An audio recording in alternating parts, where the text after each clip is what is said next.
لله رب العالمين والصلاة والسلام على رسول الكريم وعلى آله وأصحابه ومن استنى بسنة يوم الدين. All praise due to Allah, and may Allah's peace and blessings be on the last Prophet Muhammad sallallahu alayhi wasallam, and on all those who follow the path of righteousness until the last day. We completed up to verse 63 in our previous session, and we started really with 60, this next section dealing with Musa and Khidr. We began with the story of Prophet Musa and Khidr, which is in Surah Al-Kahf, beginning at verse 60. We explained that there was a background to that statement that Prophet Musa made to his servant Yusha ibn Nun, that the background had to do with him being questioned as to who was the most knowledgeable, and his response being that he was, as far as he knew, he said he was, rather than saying Allah knows best. So Allah rebuked him and told him that no, he wasn't the most knowledgeable. In fact, there was somebody else who knew more. And immediately Prophet Musa wanted to find out where this person was so he could gain from that knowledge. And he set out. Allah subhanahu wa ta'ala told him what to do, to take a dead fish with him, put it in a basket, and where he lost this fish, this is where he would meet Al-Khidr, or Khadir, which is his correct name. So we had reached in the story where they had come to the rock. Prophet Musa had rested there. At the base of the rock, we said, as the Prophet ﷺ explained, there was a spring there called the Spring of Life, that the water from that spring, if it touched any dead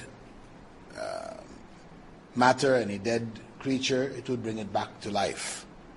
This is obviously a miracle of Allah subhanahu wa ta'ala. And some water from that spring touched the dead fish which Musa's servant was carrying in the basket, and the fish squirmed out of the basket and into the sea and swam away. And it swam away, leaving a tunnel in the water.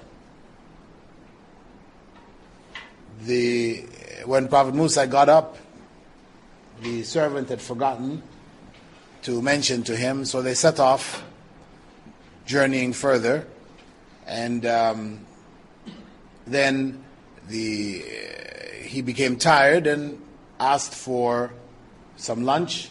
And this is at this point the servant remembered about what happened with the fish, informed him, and then we now continue with verse 64 and 65. There, قال ذلك ما كنا نبغي فارتدا على آثارهما قصصا فوجد عبدا من عبادنا آتيناه رحمة من عندنا وعلمناه من لدنا علما. Moses exclaimed, "That's what we have been seeking." So they returned by retracing their footsteps. Then they found one of my servants on whom I had conferred divine mercy and whom I had taught divine knowledge. Moses exclaimed, "That's what we've been seeking." So they returned by retracing their footsteps. The Prophet ﷺ went on to explain that after the servant of Prophet Musa, Yusha, had told him about what happened to the fish, Prophet Musa exclaimed, "That's what we've been seeking." So they both retraced their footsteps till they found the path of the fish in the sea, which looked like a tunnel, and they returned to the rock beside the sea. فَوَجَدَ عَبْدًا مِّنْ عِبَادِنَا. And the Almighty said, then they found one of my servants. And the Prophet ﷺ explained, when they returned to the rock by the sea, they found Al-Khadir on a green carpet in the middle of the sea. Al-Khadir was covered with a garment, one end of which was under his feet and the other end under his head. When Moses greeted him saying, Salaam alaikum, he uncovered his face and said astonishingly, Wa alaikum salam. Is there such a greeting in my land? Who are you? Moses replied, I am Moses. Al-Khadir asked, are you the Moses of the Israelites, Bani Israel? Moses replied, yes. آتيناه رحمة من عندنا وعلمناه من لدنا علما. Allah described Al-Khadir as one on whom I had conferred divine mercy and whom I taught divine knowledge. Now, divine knowledge here refers to knowledge of the unseen, a special form of knowledge which people cannot attain by themselves. Nothing which can be deduced by deductive means, qiyas, etc. But this is knowledge specifically from Allah subhanahu wa ta'ala. Now, the nature of this divine mercy and knowledge granted by Allah is not explained. Whether they refer to the mercy of prophethood and its knowledge, or to the mercy of wilaya, translate that as sainthood and its knowledge, it is unclear. Consequently, the scholars differed regarding whether Al-Khadir was a messenger, a prophet, or a saint, or a saintly individual. Some even suggested that he was an angel. However, according to Shanqiti, it can be understood from some verses that the mercy mentioned was the mercy of prophethood.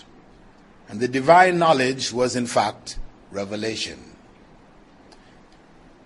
The evidence for that is firstly that the term mercy is repeatedly used in the Quran to refer to prophethood, and granted knowledge used for revelation. An example of that can be found in the Almighty's statement. They ask, why wasn't this Quran revealed to a great man from one of the two towns? Is it that they would portion out the mercy of your Lord? This is Surah Zukhruf, verses 31 and 32. So, the mercy of your Lord referred to here, they were rejecting Prophet Muhammad's prophethood. And they're saying, why wasn't the Quran revealed to a great person, a person of stature in one of the two towns, that is either Mecca or Taif at the time. Those were the main two towns in the south. So Allah said there, in response to them, أَهُمْ يَقْسِمُونَ رَحْمَةَ رَبِّكَ? Is it they who would portion out the mercy of your Lord? So mercy here is referring to prophethood. Is it they who would decide how prophethood is going to be distributed? An example of knowledge can be found in the Almighty's statement, Allah has revealed to you the book and wisdom and taught you that which you knew not, and Allah's grace on you is great. وَأَنزَلَ اللَّهُ عَلَيْكَ الْكِتَابِ وَالْحِكْمَةِ وَعَلَّمَكَ مَا لَمْ تَكُنْ تَعْلَمُ وَكَانَ فَضْلُ اللَّهِ عَلَيْكَ عَظِيمًا. So here, what is it that Allah taught? This is the knowledge of prophethood. Knowledge which came through revelation. And among the clearest evidences that divine mercy and knowledge granted to Al-Khadir were by way of prophethood and revelation is Al-Khadir's statement. Later on we'll come to it in the story after he had explained to Prophet Musa why he had done all the things he had done. What was behind it? What was the story behind it? He then said, وَمَا فَعَلْتُهُ عَنْ أَمْرِي. I didn't do any of it on my own. I didn't do any of it on my own. That is, I did it based on Allah's command. It wasn't from me. It obviously from Allah. And Allah's commands are only given through revelation, as there is no other way of knowing Allah's commands and His prohibitions except by revelation from Allah, most great and glorious. Especially killing an apparently innocent soul destroying people's property, because aggression against people's lives and property is not permissible except by way of revelation. Only if revelation permits, gives permission, can this take place. And the Almighty limited warnings to revelation, saying, قُلْ إِنَّمَا أُنذِرُكُمْ بِالْوَحِيِّ. I warn you only by revelation. This is Surah Al-Anbiya, verse 45. So the suggestion, some people arguing that no, he wasn't a prophet, saying that whatever he received here, this was by ilham, or inspiration. This is the other possible interpretation. Right? Sheikh Shanqiti, he said this is unacceptable because of the fundamental principle that saintly inspiration cannot be used as evidence for anything because it is not infallible and because there is no proof to support its use. Instead, there is evidence for the impermissibility of its use for evidence. A person who feels he is inspired, can he now go and act on that inspiration? Tells him to go kill somebody, break somebody's house. Can he go about in the society saying, but I'm inspired? No, it's not acceptable. Because that inspiration, could be from Satan. Satan could put thoughts, ideas, etc. in the mind of the individual, though he may be a saintly person, doing righteous deeds, etc. But on one occasion, it catches him like that. So, he went on to say that as for the claim of some Sufis, that it's permissible for one inspired to act on his inspiration, but not for others. He can do it himself, but others don't necessarily act according to his inspiration. Or the claim of the fatalists, this is Jabriya, those who say that we have no choice in the matter of anything. Whatever we do is what Allah, we don't really have choice, Allah makes us do whatever we do. So in that case, then, whatever you feel like you act on, you feel inspired, you go and you do it.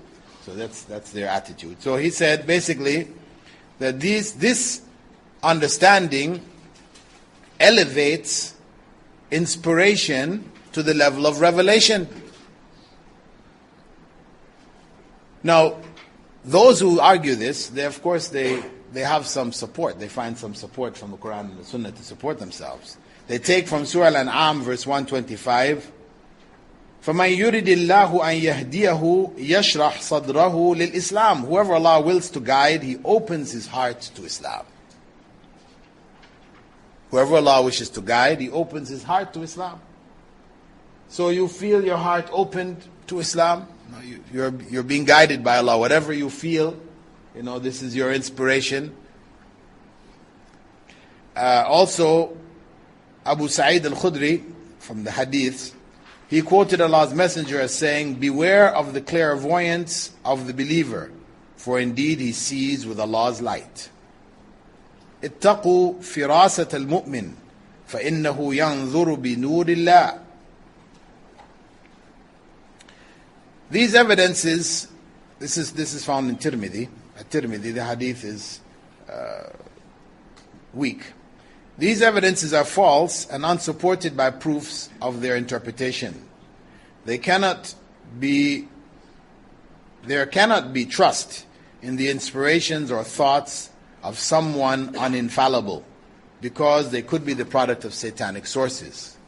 Guidance is guaranteed in following the Sharia, which is not the case of reflections and inspirations. So whoever claims that he has no need for the messengers in arriving at what is pleasing to his Lord, nor for what they have brought, even in a single issue, Islamic issue, there is no doubt that such a person is a disbeliever. Because Prophet Muhammad ﷺ had said very clearly, مَا تَرَكْتُ شَيْئًا يُقَرِّبُكُمْ إِلَى اللَّهِ إِلَّا أَمَرْتُكُمْ بِهِ. I have not left anything which will bring you closer to Allah without instructing you to do it. So if a person feels, no, I can, find ways of getting closer to Allah without seeking the Prophet ﷺ's instruction, that person has gone astray. And there are a number of verses and hadiths which support this. Among the verses, وَمَا كُنَّا مُعَذِّبِينَ حَتَّى نَبْعَثَ رَسُولًا, and I never punish until I send a messenger to give a warning. Allah didn't say here, I won't punish until I put inspiration in the hearts, but until a messenger. So the requirement, the need of the messenger is something unavoidable. With that, it becomes clear that what is claimed by many ignorants who call themselves Sufis, that they and their teachers have an inner way which agrees with the divine truth from Allah, even if externally it contradicts the obvious meaning of the Sharia, in the same way that Al-Khidr's acts contradicted the obvious meaning of the knowledge which Musa had. Anybody who makes that claim is in a state of disbelief. And it is a means, that claim is a means to basically slip out of the religion of Islam. Because anyone can claim that there are inner meanings that he knows about this and that, which excuses him from doing the external practices. And it's well known amongst the Ismailiyah, one of the groups of the Shia, it's referred to them also as the Fivers, that they hold that the names, the times of prayer, alhamdulillah, that the times of prayer, Fajr, Dhuhr, Asr, Maghrib, Isha, these were actually names, these were actually times, and their inner meaning is the names of the infallibles, the 5 infallibles. Fajr represented Muhammad sallallahu alaihi wasallam. Dhuhr represented Fatima. Asr is Ali. Maghrib is Hassan. And Isha is Hussein. So if a person says Muhammad, Fatima, Ali, Hassan, Hussein, he has done his 5 daily prayers. So, of course, when you go into, or once you open that door, there's an inner and an outer. There's an inner meaning to Islam, and then there's the outer meaning. The ignorant masses, they're stuck with the outer meaning because they're just not elevated spiritually to understand the inner meanings. So the inner meanings are what is handed down by these sheikhs over the generations. They have this hidden meaning. And you have to become an initiate. You have to join, and submit yourself to the sheikh. You become a murid, right? He becomes your murshid. And the murid, they say, should be like a dead body in the hands of the people washing the bodies, right? And as the dead body is turned this way, that way, washed, it's completely no control. That's the way you should be with your sheikh. Of course, as Shanqiti points out, that this is false. In any case, to compare the sheikh to Khidr, can you compare yourself to Musa? No. So it is a false comparison. Neither is the sheikh having the knowledge that Khidr had, nor do you have the knowledge which Musa had. Verse 67 to 70. قال له موسى هل أتبعك على أن تعلمني مما علمت رشدا قال إنك لن تستطيع معي صبرا وكيف تصبر على ما لم تحط به خبرا قال ستجدني إن شاء الله صابرا ولا أعصي لك أمرا. Moses asked him, may I accompany you so that you can teach me some of what guidance you have been taught? He replied, certainly you won't be able to have patience with me. For how can you have patience with something you don't understand? Moses said, you will find me patient if Allah wills, and I won't disobey any of your instructions. He said, in that case, if you accompany me, Don't ask me about anything until I mention it to you myself. So Prophet Muhammad ﷺ went on to explain that after Moses confirmed that he was the Moses of the Israelites, Al-Khadir asked, "What do you want?" Moses replied, "I came to you so that you could teach me some of the truth which you were taught." Al-Khadir said, "O Moses, isn't it sufficient for you that the Torah is in your hands and divine inspiration comes to you?" Al-Khadir went on to say, "O Moses, you have some of Allah's knowledge which Allah has taught you, which I don't know. And I have some of Allah's knowledge which He has taught me, which you don't know." Moses asked him, "May I accompany you so that you can teach me some of what guidance you have been taught?" The Prophet ﷺ explained, Moses then asked him, "May I follow you so that you may teach me with some of that with which you have been taught in righteousness?" This request of Moses was a very humble and gentle request. Moses' manner is worth reflecting on. Even though he was more noble than Al-Khidr. This is assuming that he was a prophet and a messenger of Allah. Because if we considered on one hand that he was a saintly individual, then of course Prophet Musa was a prophet, so it made him more noble. The prophets are more noble than the common people. If Al-Khidr was a prophet, then Musa was a messenger. So that again put him on a level above Al-Khidr or Al-Khadir. But in his dealing with Al-Khadir, he speaks to him in this very gentle and humble manner. And he was involved in the process of gaining knowledge from him. And this is very important. This contains evidence that one seeking knowledge should be gentle and respectful with his or her teacher. And he or she should treat the teacher kindly. This was the way. This is a lesson to be taken from how Prophet Moses dealt with Al-Khadir. Moses then clarified that he did not seek to follow him to share in his food or drink, but to learn guidance from him. No doubt Al-Khadir would have been happy with someone who wanted to take knowledge from him, because knowledge taken from a person during his lifetime will benefit him after his death. As the Prophet ﷺ was reported by Abu Hurairah to have said, "When a man dies, his acts come to an end, except in 3 cases. An ongoing charity, knowledge from which people continue to benefit, and a righteous child who prays for him." Right? Knowledge from which people continue to benefit. This verse is evidence that the student should follow the teacher even if he is equal or superior to him in some or most respects. A student who feels himself superior to the teacher, in most areas he has more knowledge than the teacher, but he looks at the teacher as his inferior, he will not be able to learn. He will not be able to learn properly.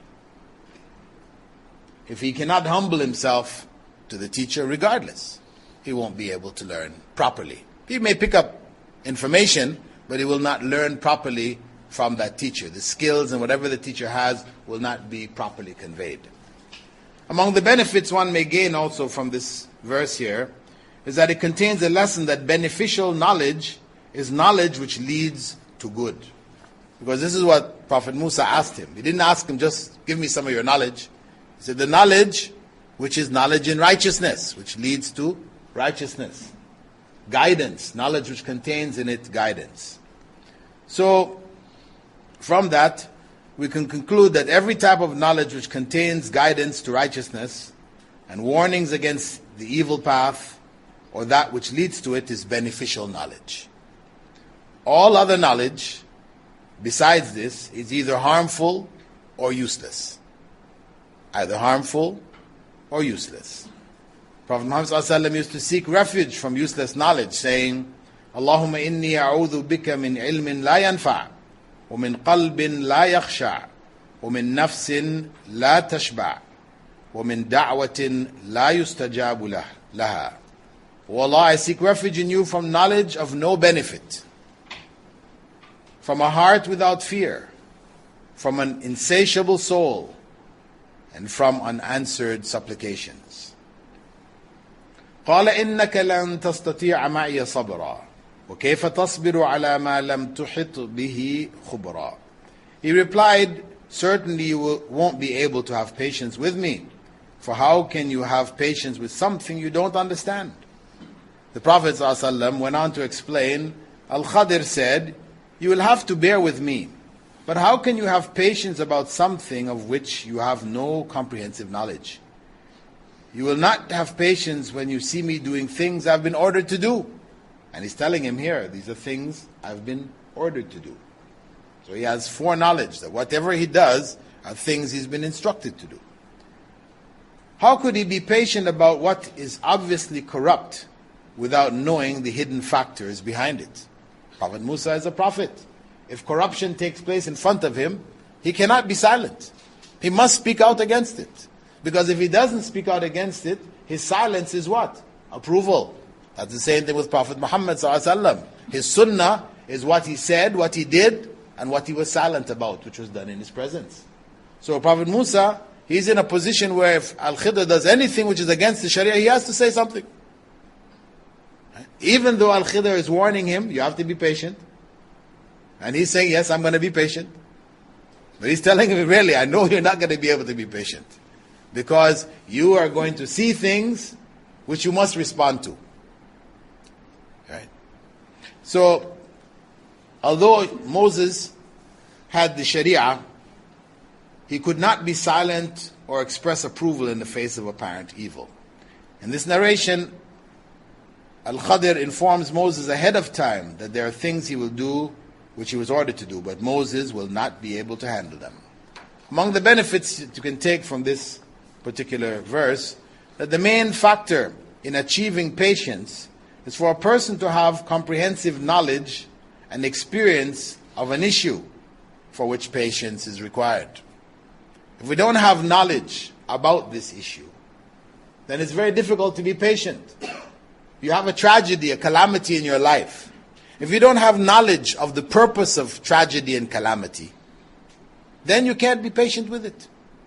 You fall apart. But if you understand that Allah uses calamity and tragedy to raise your station spiritually, to purify you of sin, to remind you of deviation, and to punish you.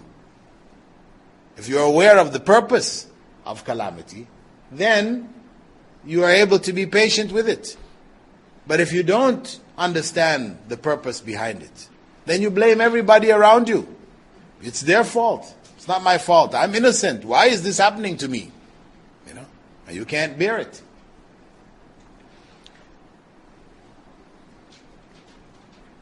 Otherwise, one who does not know something or its purpose or its outcome or its benefit will not have the causes for patience.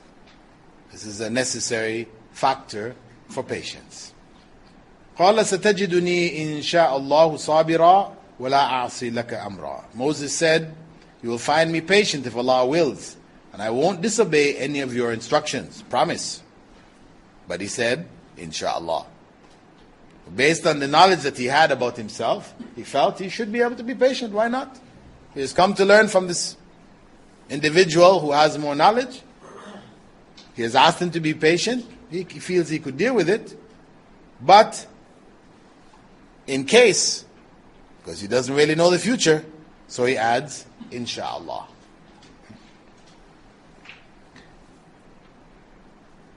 So Al-Khadir says to him, قال فإن اتبعتني فلا تسألني عن شيء حتى أحدث لك منه ذكرا. He said, in that case, if you accompany me, do not ask me about anything until I mention it to you myself. Al-Khadir's statement, until I mention it to you myself, contains guidance, or contains the guidance of a teacher to his student, to not be impatient and to not be hasty in refuting his teacher. Instead, he should wait until the issues become completely clear. In the course of teaching, a teacher may say something which appears to go against the knowledge of the student, what he has gained so far. But reality is that many times when somebody is being taught, you're taught at different stages. You're given one level of knowledge, and as you establish yourself on that level, then further knowledge is given. Sometimes that further knowledge contradicts something of what you got earlier, because you're given some general principles, and now you're dealing with some specific issues. So the tendency for students is that as soon as they hear something which seems to go against what they knew, say, but sir, you said. No, hold on.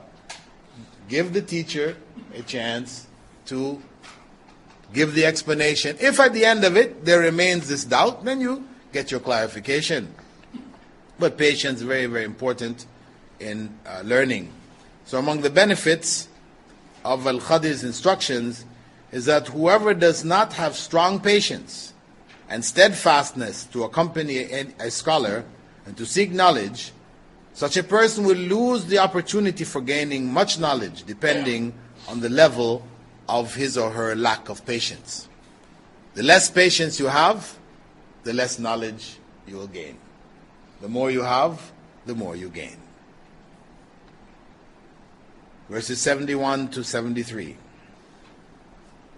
فانطلقا حتى إذا ركب في السفينة خرقها قال أخرقتها لتغرق أهلها قال لتغرق أهلها لقد جئت شيئا إمرا قال ألم أقل إنك لن تستطيع معي صبرا قال لا تؤاخذني بما نسيت ولا ترهقني من أمري عسرا. So they set out together until while they were riding a ship, Khadir made a hole in it. Moses exclaimed, "Did you make a hole in it to drown its passengers? Surely you have done something dreadful." Al-Khadir replied, "Didn't I tell you that you wouldn't be able to have patience with me?" Al-Khadir replied, "Didn't I tell you that you wouldn't be able to have patience with me?" Moses pleaded, "Please do not hold me accountable for my forgetfulness, and please don't be hard on me in this matter."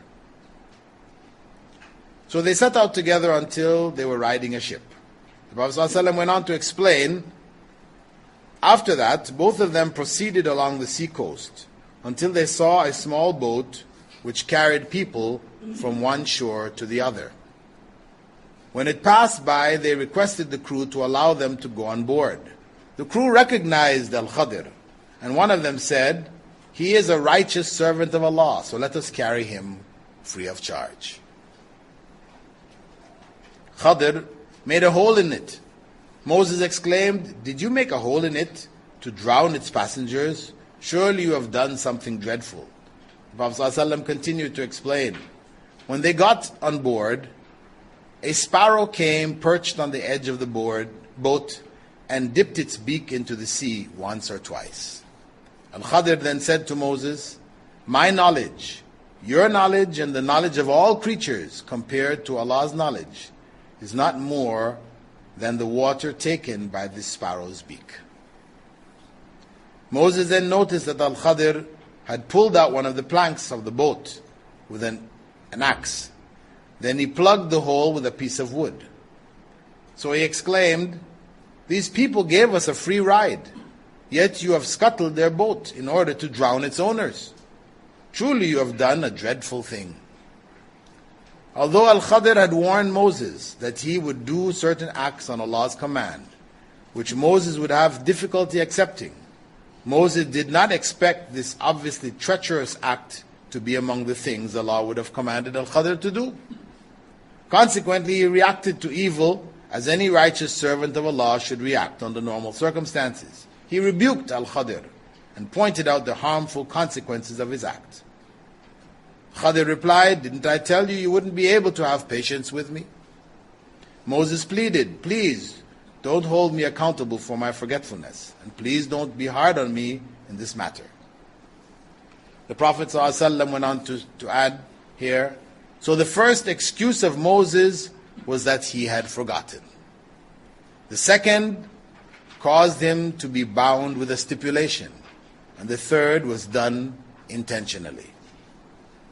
فانطلقا حتى إذا لقي غلاما فقتله قال أقتلت نفسا زكية بغير نفس لقد جئت شيئا نكرا قال ألم أقل لك إنك لن تستطيع معي صبرا قال إن سألتك عن شيء بعدها فلا تصاحبني قد بلغت من لدني عذرا.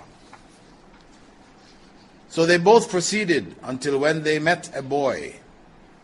Al-Khadir killed him. Moses exclaimed, have you killed an innocent person who killed no one? You have really done something prohibited. Al-Khadir replied, didn't I tell you that you wouldn't be able to have patience with me? Moses replied, if I ask you about anything after this, don't keep me in your company, for you have heard enough excuses from me. So they both proceeded until they met a boy. Al-Khadir killed him. Moses exclaimed, have you killed an innocent person who killed no one? You have really done something prohibited. Prophet Muhammad ﷺ went on to explain this verse. When they had left the sea, they passed by a handsome, disbelieving boy playing with other boys. Al-Khadir took hold of the boy's head and plucked it with his hand like he was plucking some fruit. Popped it off. Moses was shocked. He exclaimed, have you killed an innocent person who has not killed any person? You have really done a horrible thing. Moses exclaimed, have you killed an innocent person who has killed no one? In the final Sharia, even if he had killed someone, he would not have been executed, because a child prior to puberty is not held responsible.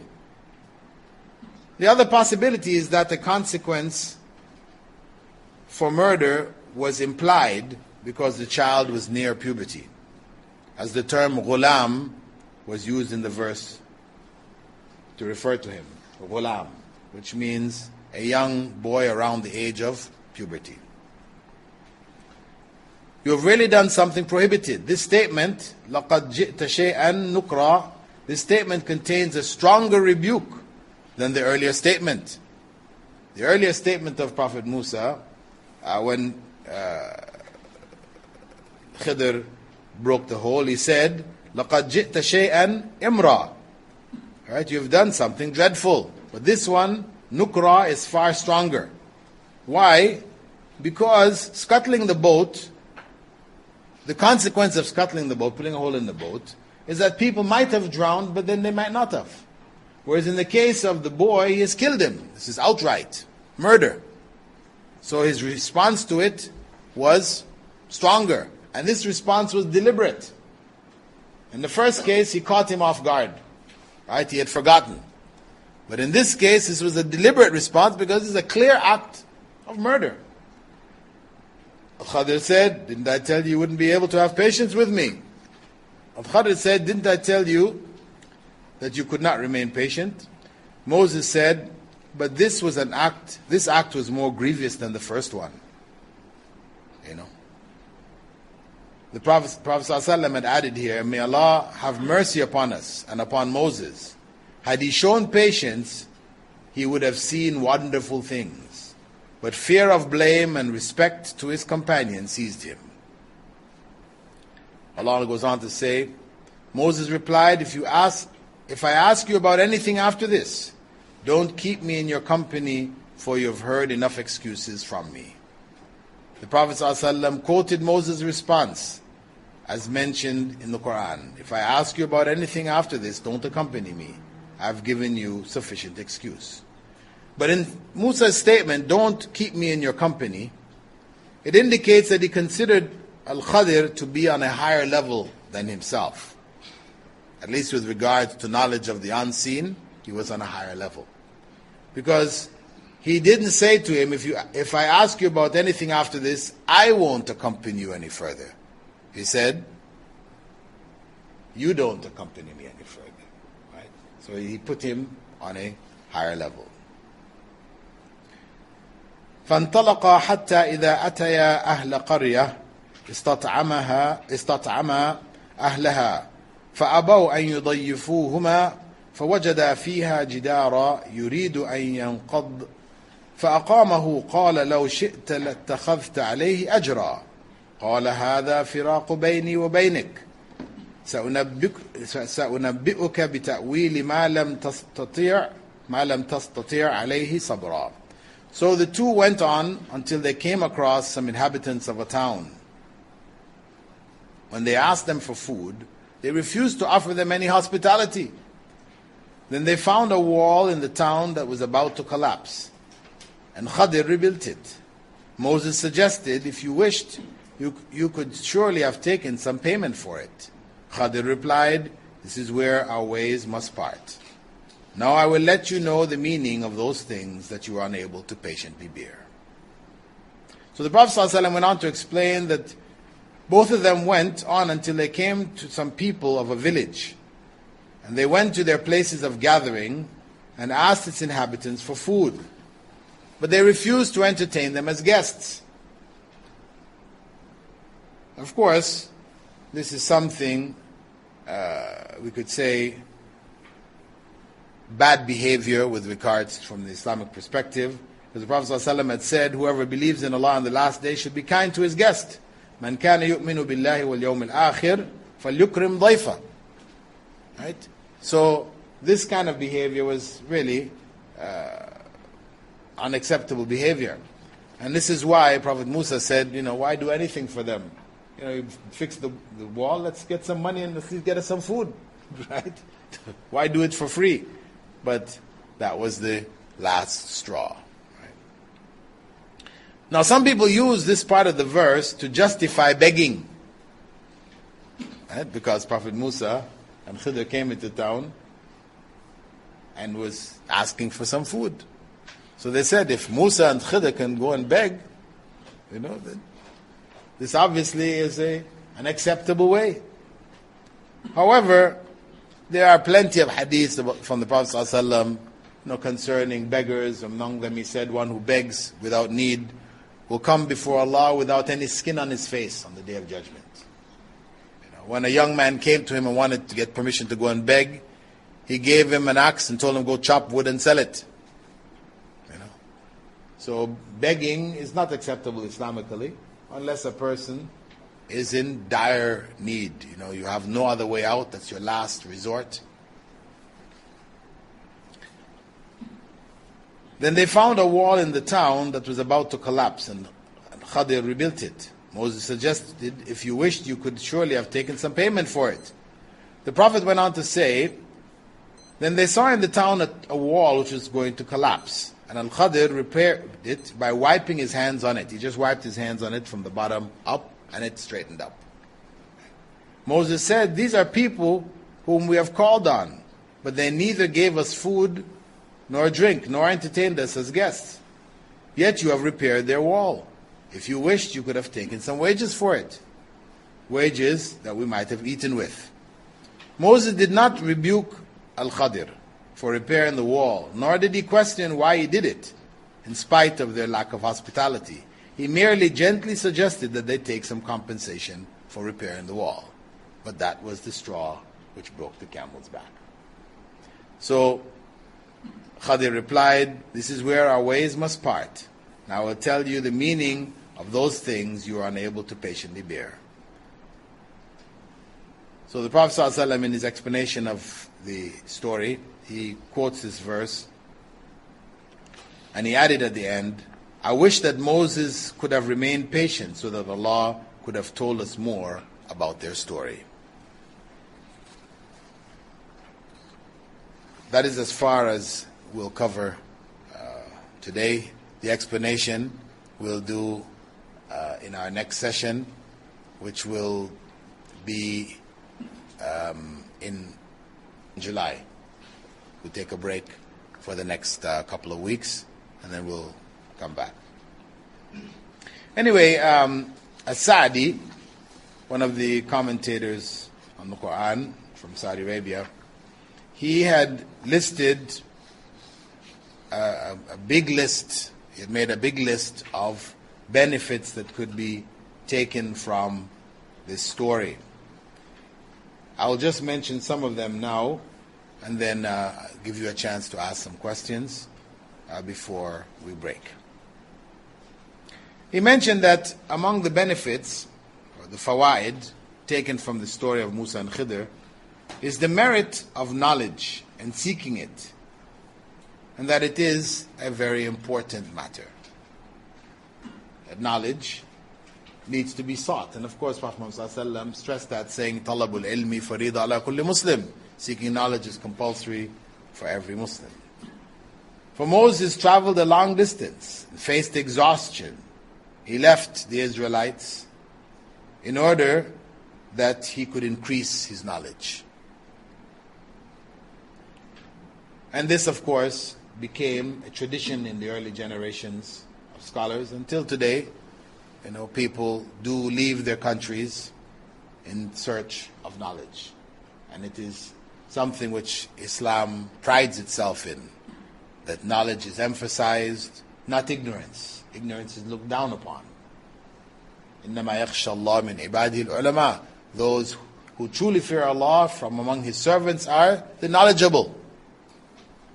This is how Allah defines. So seeking knowledge, gaining knowledge is something which Islam strongly recommends. In other systems, people are discouraged from knowledge. Leave it to the priests. The priests will tell you what you need to know. You don't need to read the holy books, whatever. We have priests, they do all the work for you. You have in Hinduism, etc., you have certain things that can be done for you, right? You just pay the priest some money, and he does your prayer for you. He deals with your religious acts as long as you give him the money. The same thing in Buddhism and other systems. They have these kind of intermediaries who can worship for you and do things for you, right? And to some degrees, unfortunately, some Muslims have fallen into something similar, where they attribute now to the Maulanas and the peers, the sheikhs, things which really, it's not their area. They will, for example, go to them to make istikhara for them. If they have to make istikhara, so, dua al-istikhara, which the Prophet ﷺ taught us to do for ourselves, they will go to the Maulana to do it for them. Or they may pray to the Maulana to take their prayers to Allah for them. A variety of other errors that have crept in amongst Muslims, similar to the non-Muslim nations.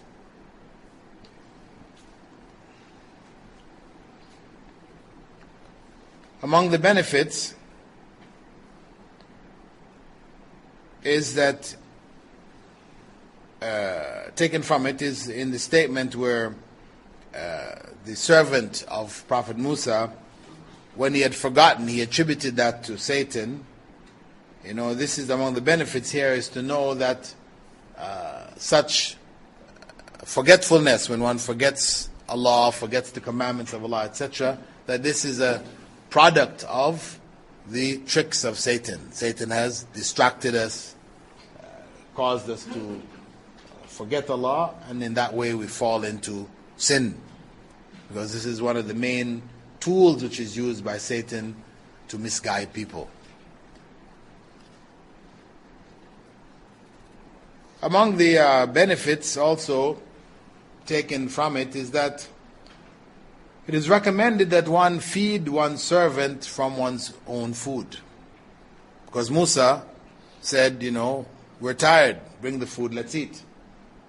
Right? So he was going to eat with him, though it was his servant. And this is proper tradition. Unfortunately today, Muslims, for example, in countries where they are wealthier and they have servants, and even in the countries where they're poorer, the servant, eats the scraps off the table, they eat over in a corner. The idea of the servant sitting and eating with the master, the head of the household, of the family, is something unthinkable. In fact, the servants are treated, really as if they're nothing. You see little kids going to school, and the servant is carrying their bags. Walking into the school, right up to their classroom with their bags and their lunch. The children don't even carry it in themselves. This is something, it's actually evil. It's become a norm in society, but it's evil because it it creates in the minds and the hearts of the people a disrespect for laborers, people who are working, who are not doctors or whatever, they're laborers, people who are servants. There's disrespect in their hearts towards them, and you'll see them. Sometimes you'll see these young kids kicking and spitting, on servants. They're very horrible things, and parents ignore it. So we're saying that from Moses' treatment of his servant, we learn that servants should be treated like another member of our household, as opposed to somebody who is below us, who is inferior to us. This is Allah's qadr, it's Allah's destiny, why you are the master and he is the servant. It could have been the other way around. You didn't determine whose family you're going to be born in, that you would end up to be the master, and that person ended up the servant. This is Allah's qadr. So one should recognize that, be thankful to Allah for what Allah has given, and then treat others in a good way. And this is very, very important, especially with regards to da'wah, how we convey Islam to others, that the example that we show in our homes to those who work for us in our homes, this can be, and this has been, one of the most powerful tools for da'wah, to invite people to Islam. The greater proportion of those in this country, for example, who accept Islam, are from those who are servants, drivers, etc., but who are treated well by the owner of the homes, etc. They treated them well, treated them fairly and honestly, etc. And that had an impact on them, along with, obviously, the issues of Islam and their practice of Islam, how they did it, and led them to accept Islam. Okay, we'll stop here. We'll look at, when we finish the story of Musa and Khidr, when I come back, we'll look at all of the various benefits that can be extracted from this segment of the surah. Are there any questions on what we've covered so far?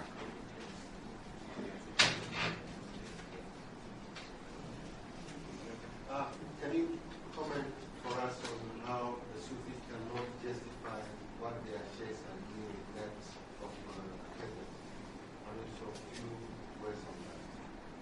Because they are saying that what our sheikhs are doing is, part of Islam because of what we do.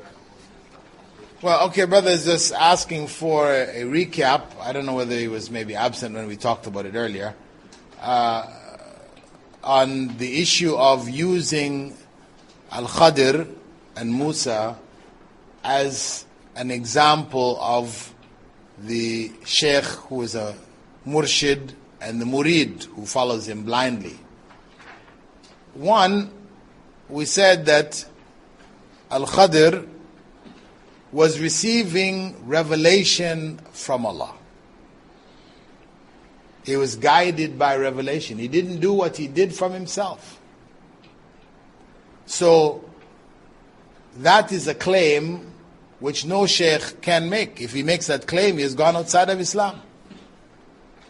If he claims inspiration, then the main body of Muslim scholarship has concluded that one cannot act on inspiration because the individual who is doing so is not infallible. He is not infallible. So his inspiration may be from satanic sources. So he is not allowed to act on inspiration. If it inspires him to go do this or to do that. Meaning, you get this feeling, there's a voice in your head says, go do this or go do that. No. You can't follow that. You follow the Sharia. Secondly, Prophet Musa, alayhi salam, he was a prophet of Allah, knowledgeable about the Sharia, and he objected to what Al-Khadr did. Now, his objection was legitimate. It was legitimate objection. But he was in a special circumstance where he was learning from somebody who had been given knowledge of the unseen by Allah. These sheikhs, peers, maulanas, etc., they cannot claim that status for themselves. And we, who are following them blindly, don't have the kind of knowledge that Prophet Musa has to be able to discern. So, to make that comparison is a false comparison. We are bound by the obvious meanings of the Sharia. As the Prophet ﷺ said, تَرَكْتُكُمْ عَلَى مَحَجَّةٍ بَيْضَةٍ لَيْلُهَا كَنَهَارِهَا لَا يَزِيغُ عَنْهَا إِلَّا هَالِكٌ.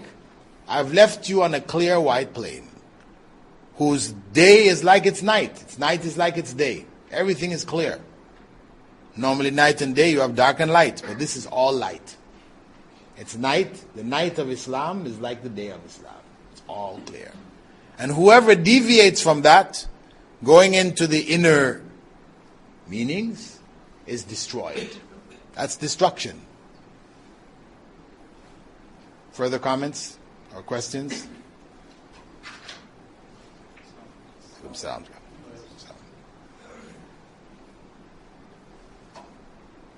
Okay, just to mention that we still have a few sets of the funeral rites cassettes available for tape set for the course we did on funeral rites, explaining from A to Z what to do when somebody's dying to the point of burying them, and what the family should do and all the things related to it. We also have some CDs on Dawah in Hyde Park. These are very useful CDs for those people who are curious about Dawah, live Dawah, and would like to know or be aware of how to handle certain kinds of questions.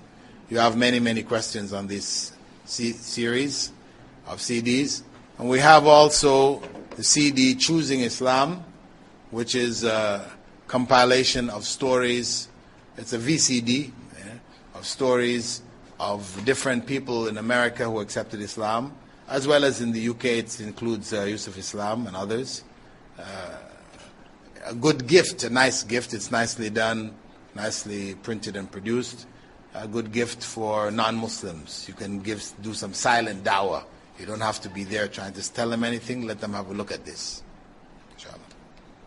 A question from the sisters: what is the necessary factor for patience? We mentioned that fundamental principle is that of knowledge, right? One needs to have knowledge to be patient. Knowledge of Allah subhanahu wa ta'ala and how He deals with His creatures.